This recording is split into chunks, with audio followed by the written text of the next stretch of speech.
WATD presents John Paul, the Car Doctor. All things automotive. Have questions? Call 781-837-4900. Now, here's John Paul, the Car Doctor. And good Sunday morning, everyone, and welcome to another edition of the Car Doctor program on 95.9 WATD. My name's John Paul, the Car Doctor, here to help you with your car problems. And we got a good discussion planned for today. We have John Vincent. He is an automotive correspondent, senior editor, U.S. News and World Report. John, welcome back to the Car Doctor program. Hello. How are you from the West Coast? Well, it's not as early. I'll say that. So, but thank you for joining us. And one of the reasons that your folks reached out is the recent news about Fisker, the electric car company. And when they first started out, they looked really appealing. The Fisker Ocean looked pretty interesting. They're more affordable. I think it was what was called a Pear.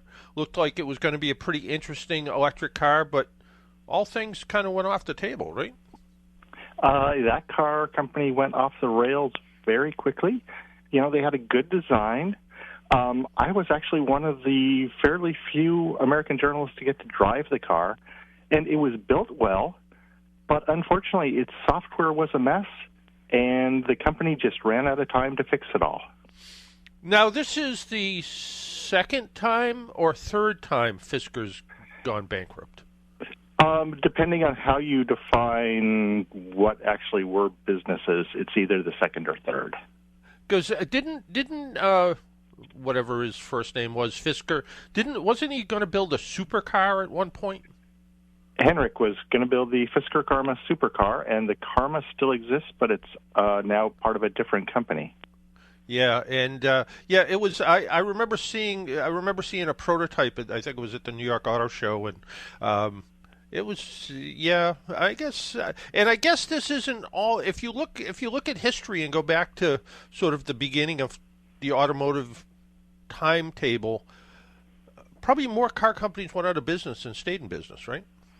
Oh, by far, yes. There were dozens and dozens of car companies at the beginning of the 20th century, and most of those went by the by or became parts of other companies. And, it's really difficult to build a car. It's even more difficult to build a car if you don't have the humility to understand how tough it really is.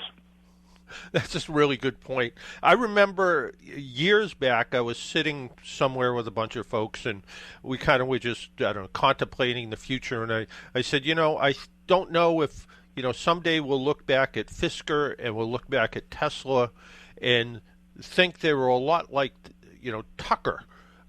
They built some cars, they had some fun, they made some money, and then they just became a part of the history pages. And I guess maybe I was half right, or three-quarters right if you count that Fisker went bankrupt twice.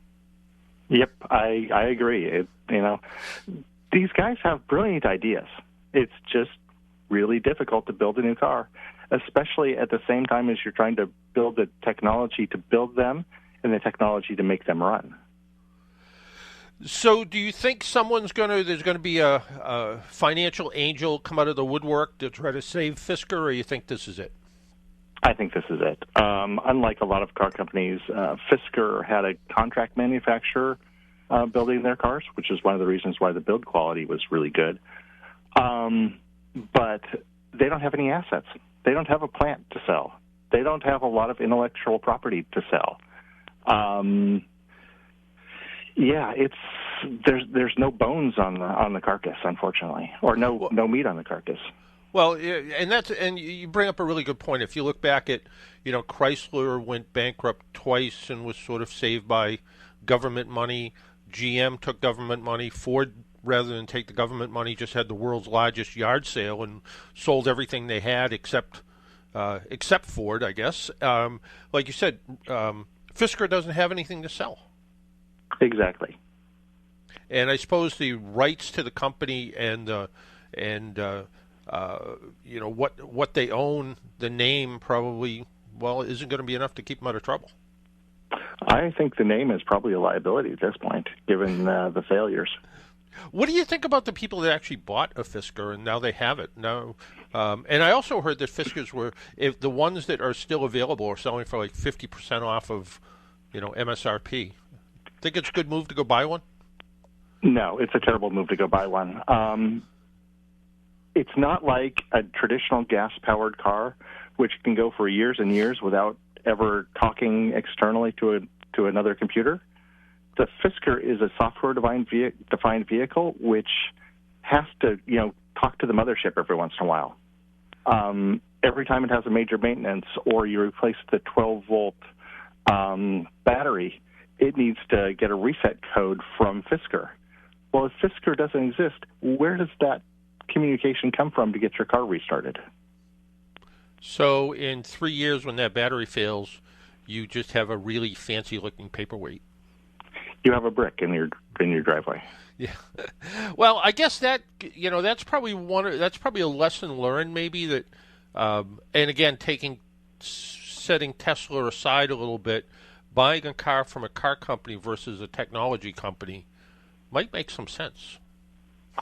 Exactly. Fisker was just starting to develop its dealership system, and so it hadn't really filled the channel with parts, so there aren't many parts out there if something breaks on your car either.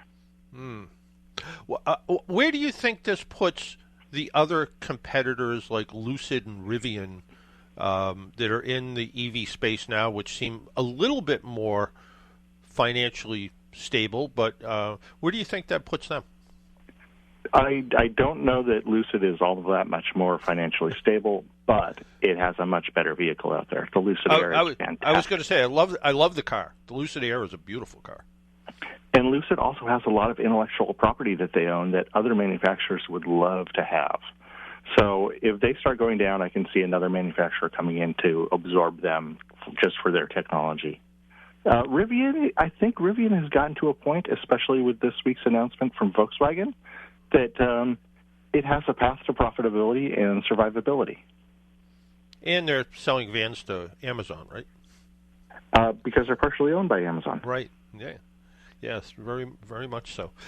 4th of July is coming up in a few days. Is it a good day to go car shopping? Or it is. The 3rd of July or the 5th of July? It really is, because inventories have come roaring back, and with inventories roaring back, so have incentives. Car companies, when cars were, when there was a shortage of cars on the lot, car dealers were making a ton of money off every car they sold. But car makers didn't have the discipline to, keep the inventory levels lean. So their dealership lots are packed now, and so incentives are up. Yeah, that's you're right. During the height of COVID and supply chain issues, which still exist to some extent, there was less sales every day at the dealership, but a lot more profit at the dealership based on those sales. And we're starting to see that go in the other way, where are people actually able to buy cars below MSRP these days? They are. Not a ton below MSRP yet, but definitely getting back to near normal. So what are some of the good deals out there? Your company, U.S. News and World Report, is known for lists. What's the lists of good deals for July 4th? So July 4th car deals this year kind of run the gamut between financing deals, a few cashback deals, and some good lease deals. Best deals you're going to find out there right now are on some EVs. Kia EV6 financing 0% for 5 years. 0% financing, considering the national average interest rate, is a huge deal right now. And that really has, you look at what the interest rate's done for real estate, where, somebody 3 years ago could have bought I'm making up a number, a $600,000 house, and now they're using the word settle for a $350,000 house because of interest rates. And it's sort of done the same thing with cars, right? It has. And, I want to, there's a lot of talk out there about skyrocketing interest rates. Interest rates have not skyrocketed. Interest rates are back to their normal. We've had a decade of very below normal interest rates, but they're back to where they normally are, 6, 7, 8%, are pretty normal interest rates for cars. I think they're going to come down again in another year or so, but it's going to be a little while before they do. Well, maybe my savings account will actually start to get some interest in it. If it hasn't by now, you should probably find another bank. Yeah, exactly. Looking through the list a little bit, you said EVs are popular. Have certainly if you kind of look at what the government is telling us and a variety of other things, EVs are the future. But has the newness and novelty worn off of EVs? I think what's happened is that all the early adopters have gotten into their EVs, and the mass of the population has not really been convinced that EVs are the way to go yet. EVs are fantastic cars. The driving experience is great, but the infrastructure for public charging hasn't caught up yet. And until that does, people are just not going to have the confidence to buy one. Yeah, I know. Where I live right now, this very minute, as a matter of fact, the nearest level 3 charging is about 20 miles away. So I would have to drive 20 miles to charge up, maybe try to do something practical while I was there, and then drive 20-ish miles to come back home. Probably doesn't make a lot of sense. I wouldn't do that if I was getting gas. I wouldn't say, well, I'm going to go to the gas station that's 20 miles away just to fill up the tank to drive back to use up a gallon of gas.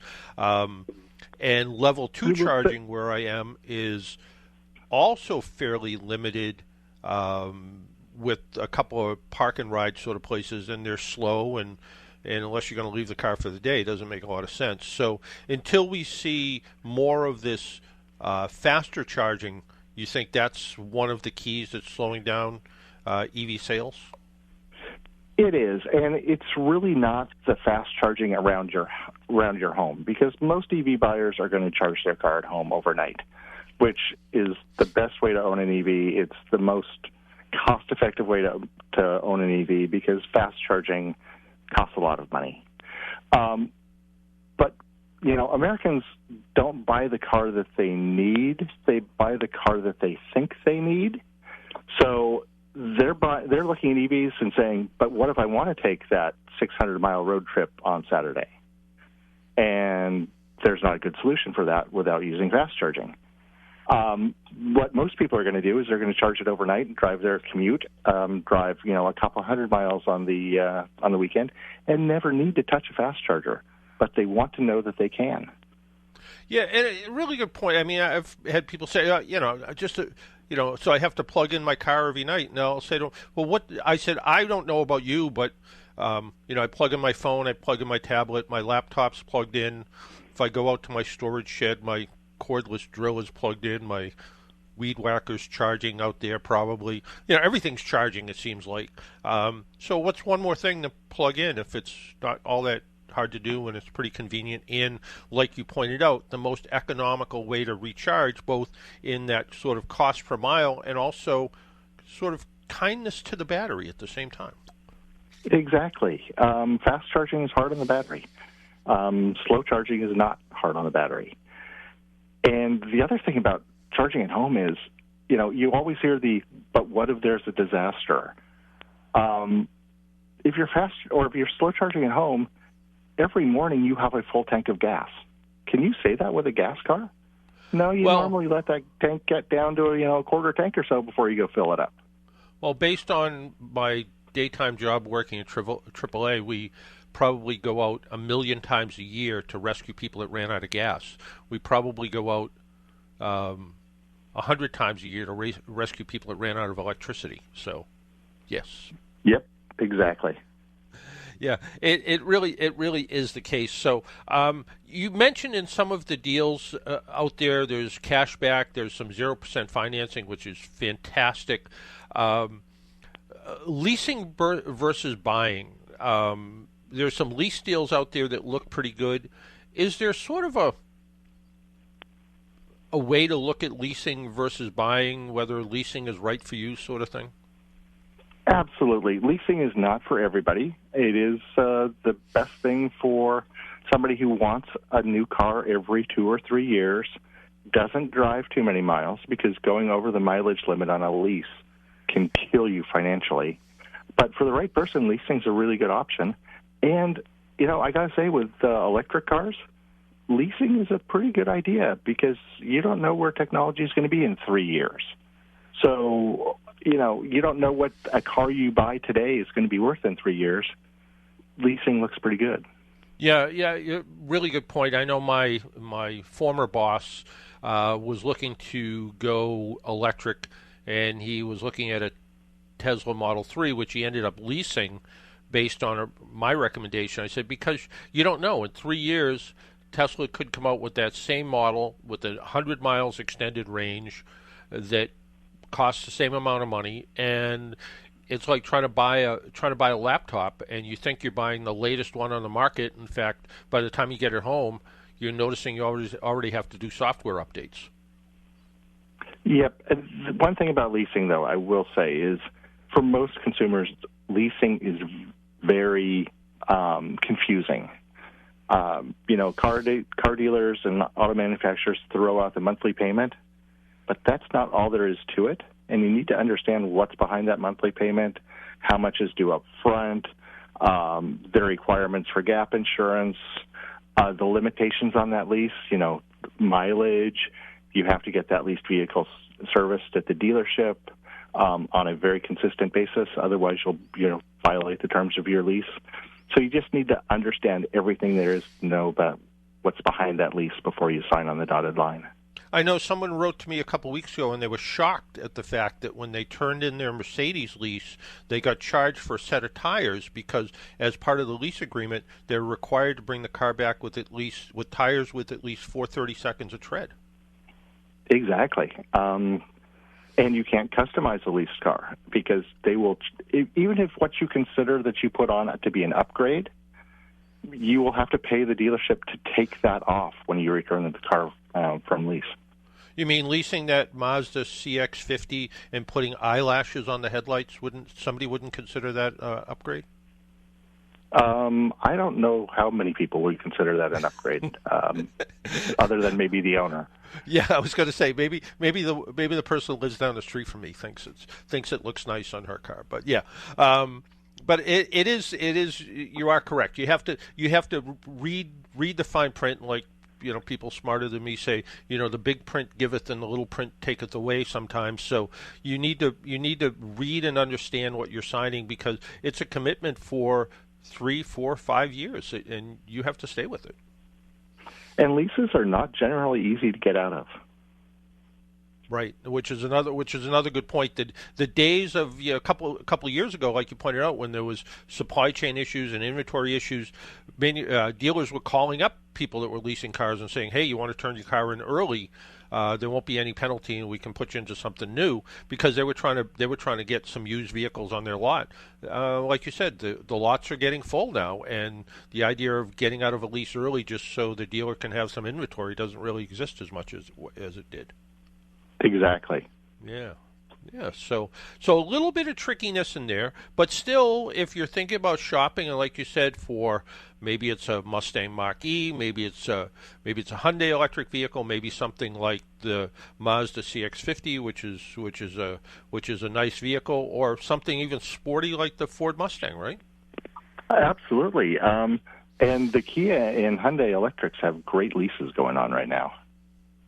And do you think there's a reason behind that? Are they trying to move some inventory? Are they trying to get stuff out on the market, or is it a combination of everything? It's both, because as a leased vehicle, even though you don't get the federal tax credit if you buy it, because the leasing company owns the car, they can get the federal tax credit. And then lease the car for you and pass that savings along. So those Kia and Hyundai leases are heavily subsidized. So that $50,000 EV from Kia or Hyundai all of a sudden becomes a $42,500 EV because you're leasing it, and the manufacturer gets to take advantage of the government subsidy. Yes, they do.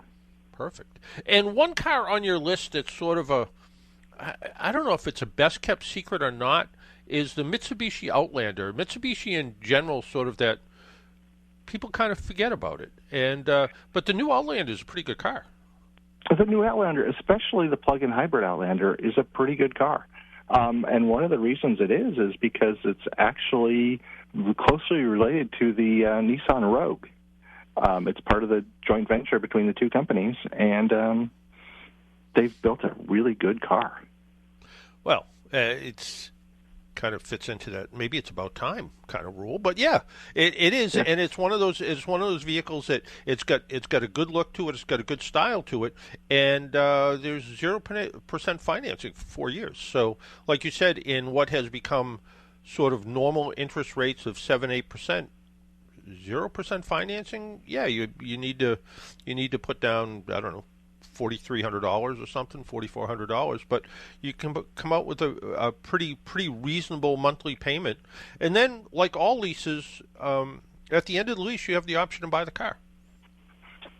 In general, you do. In some cases, you don't anymore, but in general, you do have the option to buy the car at the end of the lease.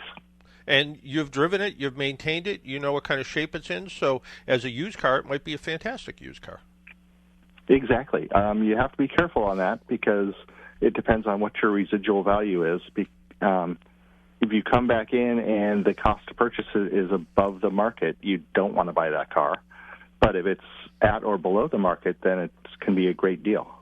I'm showing my age here, but I remember when the Mazda Miata first came out, and there was sort of a lease on them, and people bought them at the end of the lease, and they were almost, I think what they paid for them and what they could sell them for, because they got so popular after 3 years, people were making like $10,000 on a $10,000 car.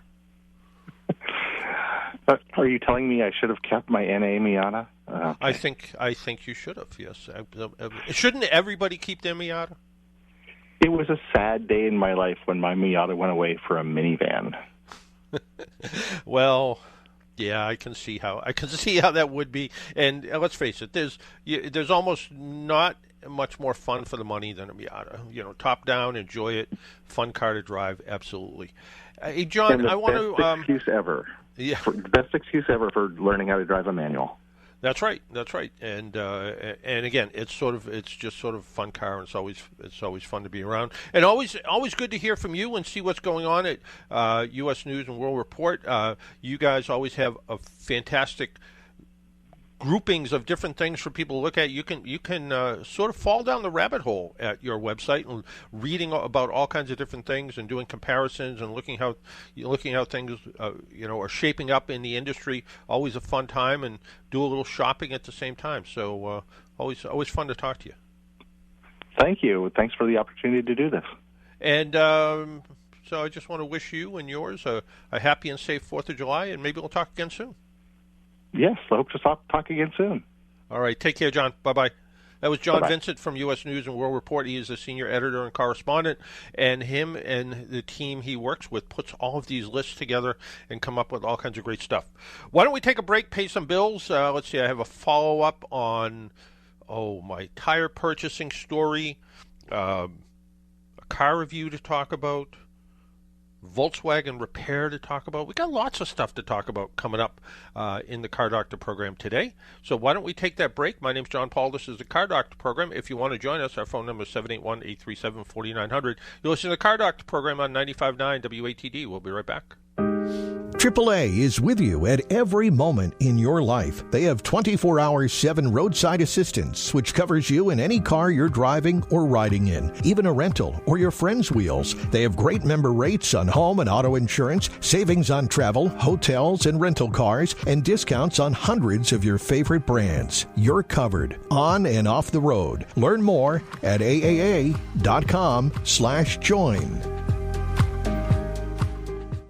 At VIP Tires and Service, doing what we can to support our local community schools is important to us. Our Oil Changes for Education program is here to raise money for local schools, all while giving you great service at a really low price.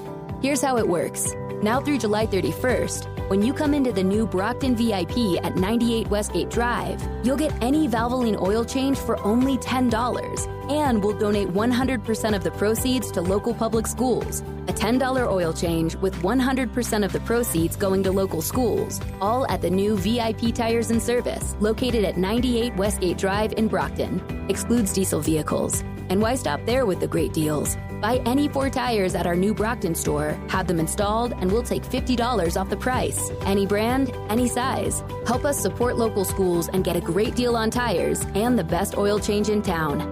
For all things automotive, turn to VIP. Start your Sunday off right with brunch at the Old Hitching Post in Hanson. The Old Hitching Post offers a full buffet brunch every Sunday from 10 to 1. Fill up on all your favorites like eggs and bacon, sausage, home fries, French toast casserole, mac and cheese, homemade hash, fresh seafood, rice, veggies, fresh fruit, quiche, yogurt parfaits, pastries, ham, omelets, eggs Benedict, and more. The Old Hitching Post Sunday brunch from 10 to 1 at 48 Spring Street, Route 58 in Hanson. Online at oldhp.com. That's OLDEHP.com. Make an appointment Sunday morning at 11 for John Paul, the Car Doctor, on 95.9 WATD. Now, back to the Car Doctor. And welcome back to the Car Doctor program on 95.9 WATD. Before we talk about the Honda Ridgeline, let's talk to Robert. Robert, good morning. Robert? I know you're there. There you are, Robert. Hello. Hi, Hello. John. Hey, how's it going? It's been a while. Good. How about you? Yeah, I didn't hear any entry. Yeah. You know, we're still in the temporary studio, Yep. or else they're just not letting Jesse in the real studio. One or the other. It's hopefully that's not the case. You know, it's it could be. It could be. There might be like yellow caution tape up or something that says "stay out," and they put it up on the weekend so he won't go in there and do things. I wrapped myself entirely in the caution tape, and it's tough to get my arms to move and hit these buttons correctly. Straight jacket. Yeah, exactly. I just want to kind of run something by you. This isn't something that needs curing. It's just kind of a peculiarity on the Maverick. All right. If any of the listeners out there have one and they have heated side view mirrors, yep. They come on, the heating element every time you restart the truck will come on at 50 degrees or lower. Okay. Above that, they don't. And even a dealer couldn't figure it out, but it just seemed to me that 38 degrees might be more appropriate because, I don't need it at 50 degrees and whatever. I just turn them off once they start. But it just defaults to the heating element on the side view mirrors, as do the auto headlights. Yeah. Most vehicles you can shut them off and they stay off. With this, it'll default back to auto headlight, and you got to again shut those things off. They're just peculiarities that you got to get used to. Yeah. The auto headlights, I think, are for instance, in Canada, daytime running lights are mandatory, so it makes it easy for them to sell that vehicle in Canada because they don't have to do something special for daytime running lights, for instance. So they can just have the auto headlights. The mirrors, maybe maybe if you're in, I don't know, Alaska? No, I was thinking someplace warm where you get up in the morning and there's mist on the car and it's 45 or 50 degrees. Having the mirrors sort of dry out might make some sense. I don't know. But, around here where it's drier and at 50 degrees it's not misty out. But, I can maybe see in some of the more humid states that don't get quite, don't get 70, 80 degrees, but you get up in the morning and it's 45. Maybe but it would be nice to be able to go in. I mean, Ford has so many little settings they could do. It seems like you could go in and say, I want my heated side view mirrors to come on or not. Yeah, that one you can't program. I mean, most of the time I've not had to have them on at that temperature, because it's not, dampness in the air. Once in a great while. It's probably 3 times out of an entire year. But, it's something you get used to. You have to just, like I say, shut them off once you start the vehicle up. And the other thing, you're talking about premium fuel last week versus regular. Right. In this, the very, very fine print, if you look in the catalog, it says horsepower and torque ratings are achieved with, like 92 to 94 octane fuel. Now, you can put less in there, let's say suggest maybe you don't, because you're going to lose horsepower and torque. It's just going to bring it down. But the engine is supposed to adjust for the lower octane. Yeah, I mean, generally you lose about 10%. Yeah. So for most drivers, if it goes from, whatever the horsepower is to, 10 or 15 horsepower less, they're probably not going to notice a whole heck of a lot. But if you were towing a boat or a camping trailer up through the hills in New Hampshire, yeah, you'd want to put in premium so you make sure you get as much horsepower and torque as you can out of the engine. So Chrysler did that for years. They would rate all the horsepower numbers with premium fuel, and then they'd say, well, you can use 87 if you want, but just so you know, you're not going to get the same horsepower. Right. Yeah. Plus, it has these 5 drive modes. You have a tow haul and a sport, so that's going to put a lot more RPM and hold the shifts a lot longer. So that's some way you might want the higher octane. Right. And I always want whatever that vehicle is supposed to deliver. I want it all. So I've been putting it in. There's nothing wrong with wanting all the horsepower you can get out of a car. See, I don't know that. I don't know that I would care that much, but if I was definitely like, towing a trailer or something, I'd want to do it. Or if I was putting some weight in it, yeah. But I'm a pretty driving Miss Daisy kind of driver, so the idea of me putting my foot to the floor on any car other than to test it doesn't really happen all that often. But but I like the idea of having it not mandatory. Some cars, they're very specific about, premium fuel is required, and if you run a steady diet of 87 and the engine comes apart, they're like, "Oh, sorry, it's not under warranty." If you have something that expensive, you don't want to skimp on $80 whatever it is for the gallon. Well, you'd be surprised how many letters I get from Lexus and Mercedes owners saying, "Do I really have to use 91 octane?" Well, you just spend $80,000 on a car. Don't be cheap on gas.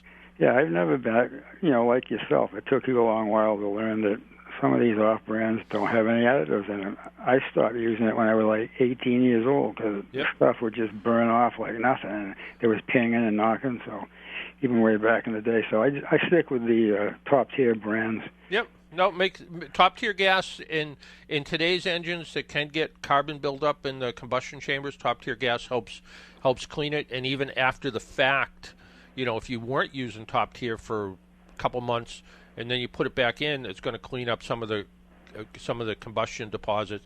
Even in direct injection, where the prior to this, when the injectors were squirting on top of the valves, the top-tier gas would help, or clean the tops of the valves. But with direct injection, where the injectors are firing directly into the combustion chamber, you get less of that. But that as the fuel atomizes and burns, it will still clean up some of the valves. So it still makes it makes sense to use it when you can.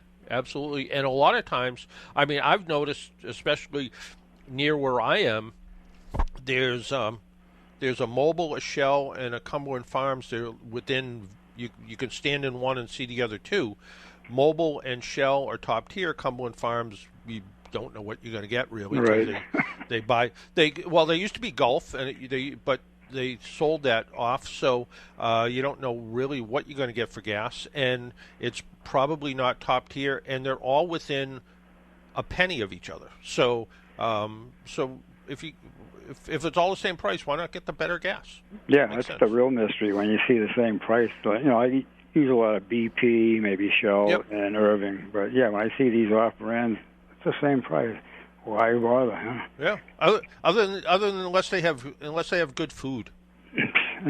Most gas stations, not so much. Some do. Some actually do. Although, on one of the trips back and forth to Florida, I owe it to myself to stop at a place called Buc-ee's. Oh, I've heard of that. Yeah, because everybody says it's just worth the trip. So one of these days I got to check that out. Hey, Robert, always glad to hear from you. Same here, John. All right. Hope to talk to you soon. All right. Have a good Take day care. Now. Bye. Bye-bye. So, vehicle that got me around this week was the Honda Ridgeline. It's a bit unique because it manages to combine a midsize SUV with a compact pickup truck. Our review was in the off-road ready Trail Sport version. Under the hood, you'll find Honda's popular 3.5-liter V6 engine. It's used in several of their vehicles. The engine develops 280 horsepower and 262 2 foot-pounds of torque. The engine's paired with a smooth-shifting 9-speed automatic transmission.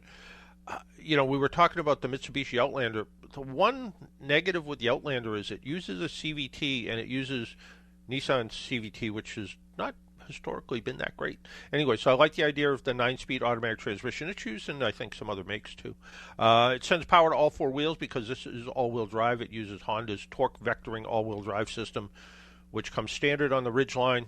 Basically sends, sounds like a Subaru commercial, sends power to wheels that need it and not to where it doesn't.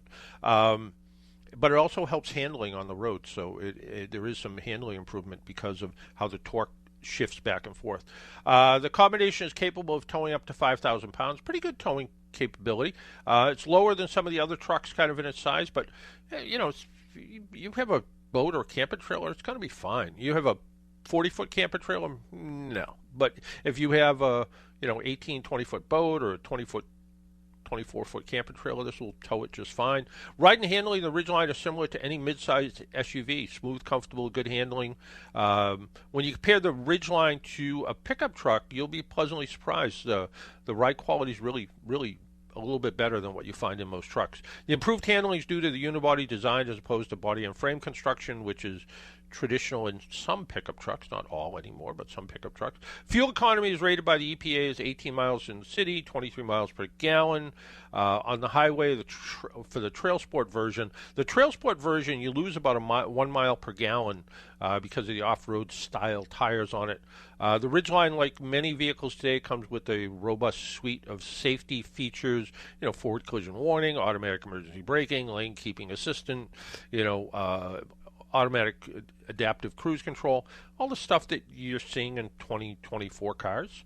The cabin's nicely laid out with comfortable and supportive front seats. The rear seats are designed for adults, but comfort isn't quite as good, and legroom's a little bit limited and a little less padding, but you do sit up a little higher.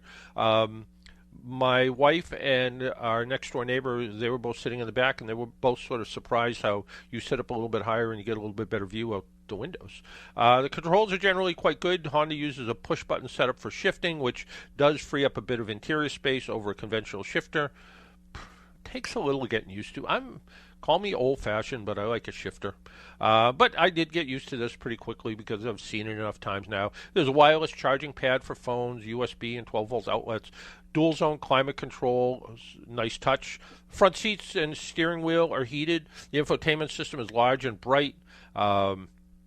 Still, I'd like to see the addition of a proper tuning knob. Would it kill them to put a tuning knob in? There's a volume knob, at least be nice.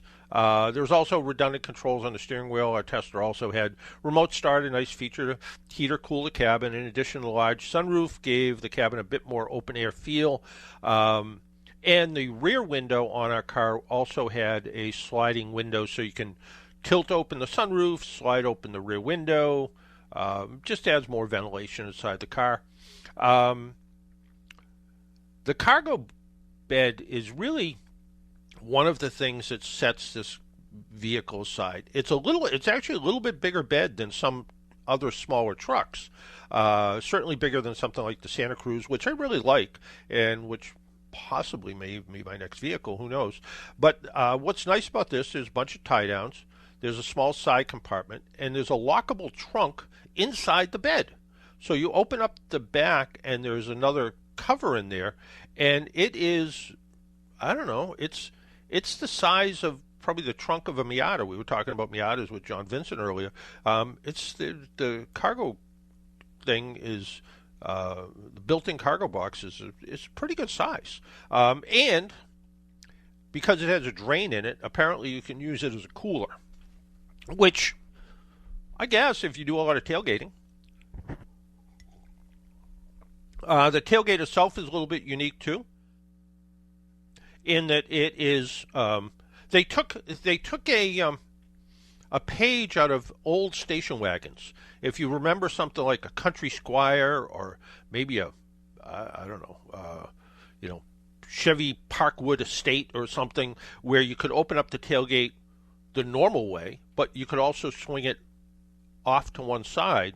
So what is nice is, if you own this vehicle, you can swing the tailgate open because it's hinged on the driver's side. Swing the tailgate open, and you can reach inside to get to that interior cargo box really easy. While I had it, we went to the plant store and got a couple of plants for around the house, and it was kind of nice. You just swing it open, drop that stuff in there. Stuff didn't move around much, so it was actually really handy. The bed itself is 5 feet 4 inches long. Like I said, gives it a little bit of an edge over some of its rivals. A little bit wider too. The 2024 Honda Ridgeline is a very good choice if you look for a vehicle that rides like a modern SUV and has the versatility of a small pickup truck. Is it the most powerful? Nope. Can it carry the most weight? Probably no. But it offers a great combination of features that allows it to excel at everyday life. If you're looking for a truck that acts more like a SUV, Ridgeline's a good choice. If you're looking for an SUV that acts more like a truck, there's probably better choices out there. But if you're looking for something that you're not, let's face it, you don't use, unless you're a tradesperson, you're not going to use it as a truck that often. You're going to use it the weekends to go to the home improvement store or pick up mulch or something. But you're not using it every day. So the idea of a pickup truck when you need it, but the comfort of an SUV, Honda Ridgeline makes a whole lot of sense. Our Ridgeline had because it was the fanciest model, had a suggested retail price of $46,830, and that was for the Ridgeline all-wheel drive Trail Sport. No options other than the Sonic Gray paint. Sonic Gray. Ours didn't have Sonic Gray. That's right. This is just for sample only. It says here, but $44,980. No option packages, $46,830. Where was it made? Lincoln, Alabama, of all places. So there you go, Honda Ridgeline. Part two of, I bought tires last week, and or 2 weeks ago, I guess. Bought them online, had them delivered, went to go have them installed. They said we can't put them on because we can't take the wheel locks off. The old Volkswagen we have here, who I talked to the former owner. I was having the tires put on the second time, and we were talking back and forth, and it had lock and lug nuts, and came that way from the factory with lock and lug nuts. It wasn't a dealer add-on thing. It's how it came. The little place in fact, there's a little where the jack is stored. There's a little cutout just for the little wheel lock to sit. And the tire people said, we can't take the wheel lock off, it's stuck. And I said, well, try an impact. Oh, we can't use impact wrenches. And I'm like, all right. So I took the car back home, took a breaker bar out, put the socket on it, came right off. No problems, nothing broke, nothing bad happened. So I said to them, how about we'll try it again?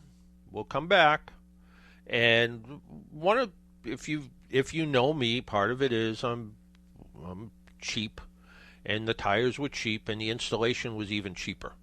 They charge like $20 a tire, not even $15 a tire, $15 a tire to install them, and $2 a tire to throw the old ones away. So that's mounted, balanced, pretty inexpensive, made driving to Plymouth from where I live worthwhile to do it.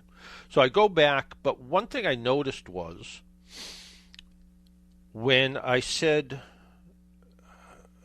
okay, I'm going to try to come back, they actually jammed all the tires in the car.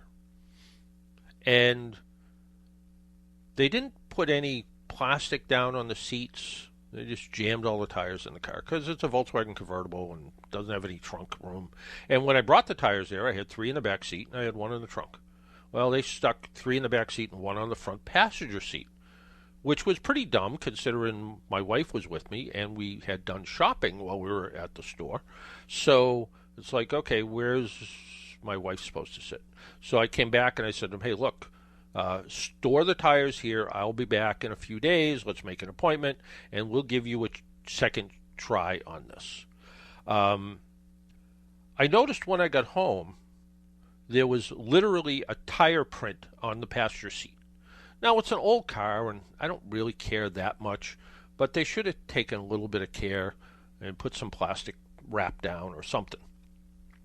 But then I tried to clean it, and it was literally an imprint of tread. So I tried interior cleaner. I tried a different interior cleaner. I tried bug and tar spray. That didn't work. My go-to always is from the Dollar Tree. There's a product called Awesome Cleaner, which actually I think contains lye.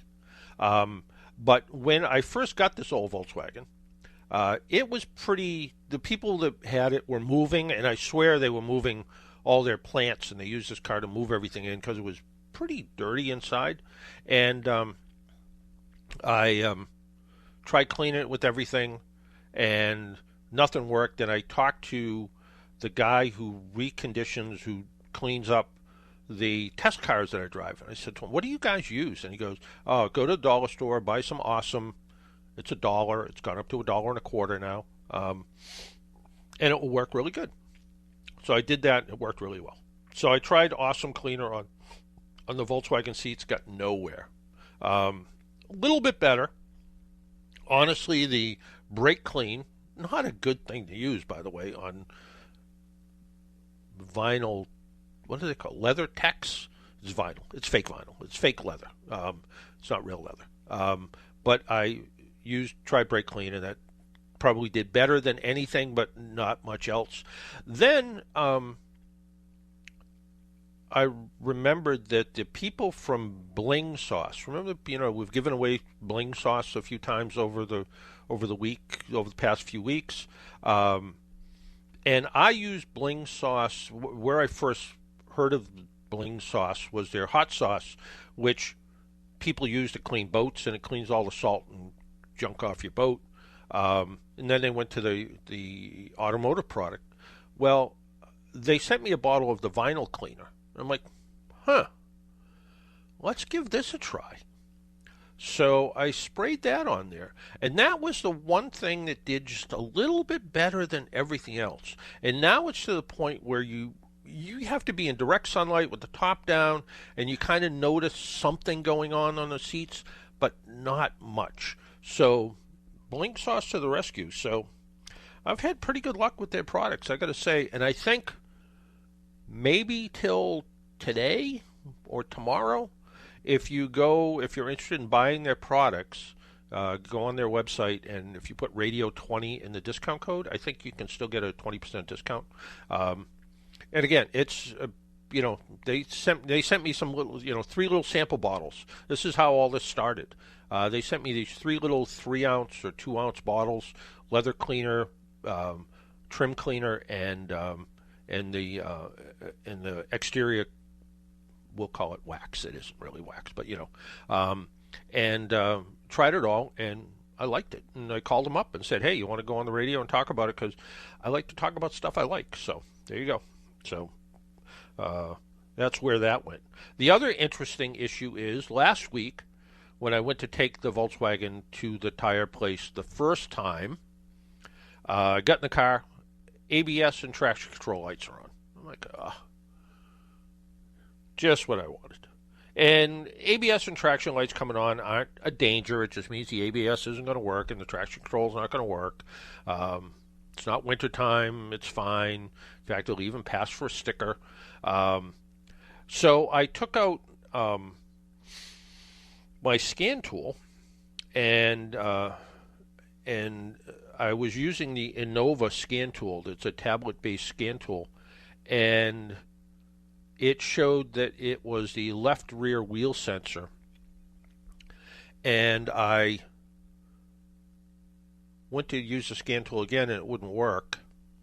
So I called the company up, or emailed the company up, and said it's not working, and they sent me another one, which was very nice of them. And I told them once I got the new one, it looked like the cable was the issue, And but just the idea that the company sent me another one, and I told them I'd send the other one back, and that's where we are with it. So, so if you're thinking about a scan tool, the Innova one's customer service was really pretty good, I got to admit. So they sent me the new one in the mail. It took a few days to get here, and I went back out, and I went to All Data, which I use all the time to look up parts. The wheel sensor from Volkswagen was $169. I went on Rock Auto. The wheel sensor, the brake ABS wheel sensor, went anywhere from $6 to $30. For $20, there was one made by Bosch, made in Germany. I ordered that one. It was supposed to come last Friday. It came on Wednesday. I put it in on Wednesday because I wanted to pick the hottest day of the week to do it, so I did it on Wednesday. What I was concerned about, there was an Allen screw that holds the sensor in place that used a 5mm Allen wrench. And then you take out the screw and then simply slide out the sensor and slide the new one in. Maybe when it was brand new, that's how it worked, but not when the car's 12 years old or however old this car is, 13 years old. It didn't slide out. I beat on it, drilled through it, heated it up with a propane torch, tried to melt it. Finally got it out, put it back together. The good thing is the bolt never broke, which was my big fear. Put the new Bosch sensor in, and then checked it with the Innova scan tool, and cleared the code. Everything looks fine afterwards, so all good. So now just waiting for the other three to act up, probably. But all back together. Why don't we take another break? My name's John Paul. This is the Car Doctor program. Enough talk about me and my week. If you'd like to join us for the last few minutes of the program, give us a call at 781-837-4900. You're listening to the Car Doctor program on 95.9 WATD. We'll be right back. Hey there, folks. It's Quinn Kelly reminding you to tune in Sunday night at 5 for the South Shore's first voice in sports talk radio, The Sports Exchange. Unmatched coverage of local high school action as well as a relatable voice on all things Boston Pro Sports. We've got you covered live at 5 every Sunday night. Have a question for our host, missed last week's show, or just want to share a great sports story? You can find us on Twitter at SE on WATD. But remember, mark your calendar, folks, and we'll see you Sunday night at 5 for the Sports Exchange on 95.9 WATD. Start your Sunday off right with brunch at the Old Hitching Post in Hanson. The Old Hitching Post offers a full buffet brunch every Sunday from 10 to 1. Fill up on all your favorites like eggs and bacon, sausage, home fries, French toast casserole, mac and cheese, homemade hash, fresh seafood, rice, veggies, fresh fruit, quiche, yogurt parfaits, pastries, ham, omelets, eggs Benedict, and more. The Old Hitching Post Sunday brunch from 10 to 1 at 48 Spring Street, Route 58 in Hanson. Online at oldhp.com. That's OLDEHP.com.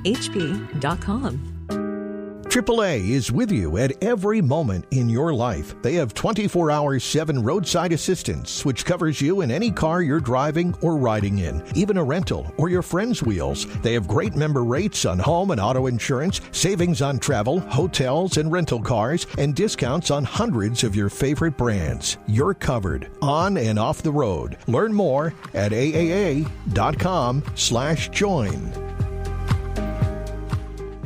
Plan a getaway and enjoy a long weekend exploring Plymouth. Go outside and whale watch, hike, walk along the ocean, and dine outdoors. At night, enjoy live music, theater, art shows, and ice cream under the stars. Begin your Friday night at the corner of Court and North from 4 to 6 and listen to live music at See Plymouth's Fridays on Shirley Square. Then head into a weekend of relaxed fun. Plan your Plymouth getaway on the See Plymouth app, brought to you in part by visitma.com. You let that mountain reach high. You let that river run wild. Hi, this is Jeff Neely. And this is Joe Clapp. And I'm Stephen Davis. We're Humble Roots. Tune into Twilight Showcase Radio. Hosted by Sandy Stride and Keith James. On 95.9 WATD and 95.9WATD.com. And of course, visit twilightshowcase.org. Twilight Showcase, tonight from 8 to 10 on 95.9 WATD. Make an appointment Sunday morning at 11 for John Paul, the Car Doctor, on 95.9 WATD. Now, back to the Car Doctor. And welcome back to the Car Doctor program on 95.9 WATD. I want to say thank you and And best wishes to somebody who's had me on their radio program a lot over the years. If you're as old as I am and you used to listen to WBCN back in the day, their news guy, Sherman Whitman, who filled in for Danny Schechter, I think as Danny Schechter moved someplace else, Sherman Whitman filled in. Sherman Whitman has been out on a station out in the Worcester area for years now, been on the radio for 40-plus years. He has finally decided to retire, and congratulations to him. But he had me on his program quite a bit over the years. Just a good guy, kind and patient when things didn't go all that well. I think he said to me once, when things don't go that well, nobody dies on radio. It's just a little blip along the way, and you can get it fixed, and it's not that big a deal. So congratulations to Sherman Whitman on his retirement. I hope he enjoys whatever's next in his life. I know he's a grandpa now, so hopefully he gets to enjoy the grandkids and all that sort of stuff. So good for him. Just a good guy. So anyway, and Jesse, you've been gone for 2 weeks. Where were you? Yeah. Went overseas. Went out to Greece. Did a little annual vacation over there. I try to get there every year. It's nice. And I saw on Facebook you were in a boat. Yeah, we rented a boat twice. So we we went to Crete, and basically it's a pretty big island. So we stayed 1 week on one side of the island and 1 week on the other, on the opposite side. Rented a boat each time.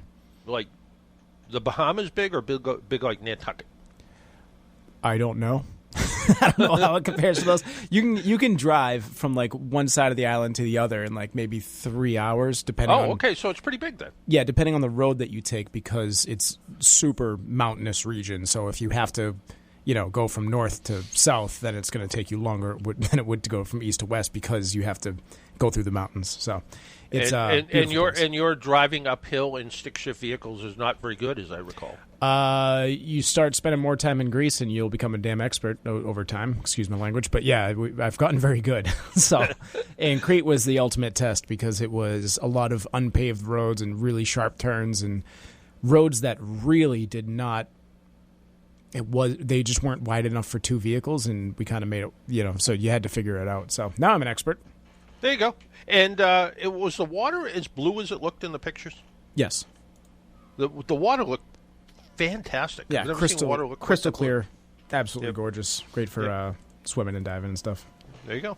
Hey, that music means we need to go. I want to thank John Vincent from U.S. News and World Report for joining us on the program today, and I want to thank everybody else for joining us on the program as well. Until next week, make sure you wear your seatbelt, drive safely, be good to your car, have a happy and safe 4th of July. Jesse, put down the fireworks before you light them. Oh, I'm going up to New York, so I'm going to come back with less fingers. I'll be even worse at running the board. Oh, jeez. And if you do see an emergency vehicle by the side of the road helping Jesse out, slow down or move over. It saves lives. Talk to you all next week. Bye-bye.